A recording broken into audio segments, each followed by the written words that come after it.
Welcome back to Weather Nation as we bring you out to Tucson, Arizona once more. We have been seeing a very active start to the monsoon season, a lot of flash flooding, a lot of thunderstorms, and a lot of other impacts from this. So the best way to get some information on this area and what has been going on is to bring in a warning coordination meteorologist from the National Weather Service there in Flagstaff. This is Tony Merriman. Thank you so much for joining us. Hey, we have had a very active start. Give me some numbers. What have we been talking about here?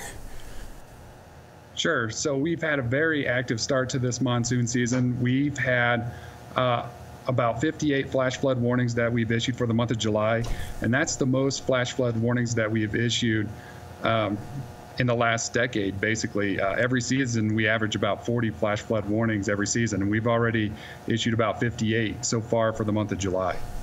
Well, 58 already for the month of July. And when does monsoon season technically end for you guys? What do you measure the time frame by? So typically monsoon season ends about September 30th. Usually we'll start seeing drier air coming in early part of October. So monsoon season does run all the way through the end of September. So through the end of September, and then with the rain that we've been seeing, how does the terrain in northern portions of Arizona, how does that aid in the flash flooding that we do see? And also you were mentioning we have a good bit of fire or burn scars that happen there. What does that do?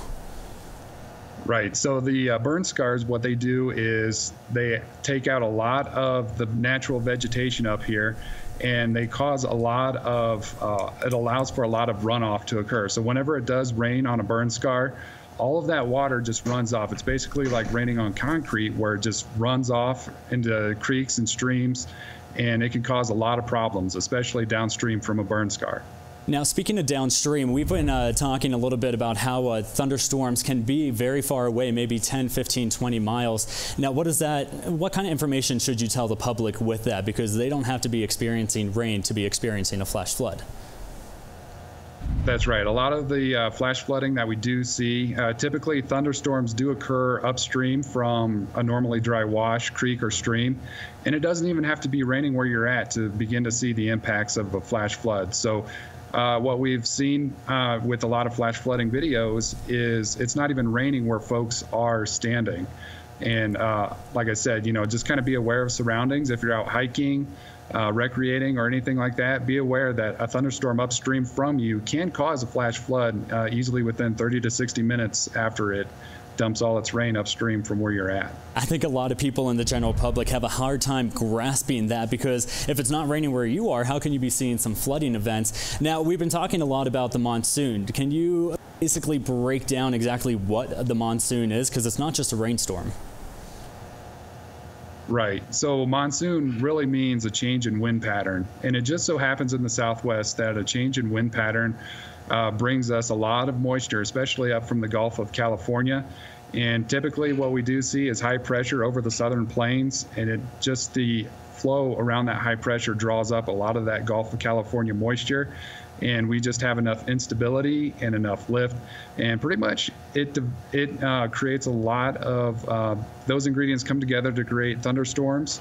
And what we do see a lot of times is over the higher terrain of northern Arizona. That's our primary lifting mechanism, and we'll just see thunderstorms develop and just dump easily anywhere from 1 to 2 inches of rain at a time. And that's enough to definitely cause flash flooding anywhere in the country, not just in the Southwest where you are. Now, my last question to you is, we see the flooding rains, but what other impacts come from some of these monsoonal thunderstorms? Right. So not only are the flash floods a big concern, but also lightning is another hazard that a lot of folks don't realize. So down in Arizona here, a lot of folks do a lot of recreating, hiking, mountain climbing even. And what we like to remind folks is that if you're close enough to hear thunder, you're close enough to be struck by lightning. And lightning is the second deadliest thunderstorm-related killer in the United States. It kills more people every year than tornadoes do. So definitely be aware of lightning. That's a real threat. And flash flooding, definitely, that's also a big threat.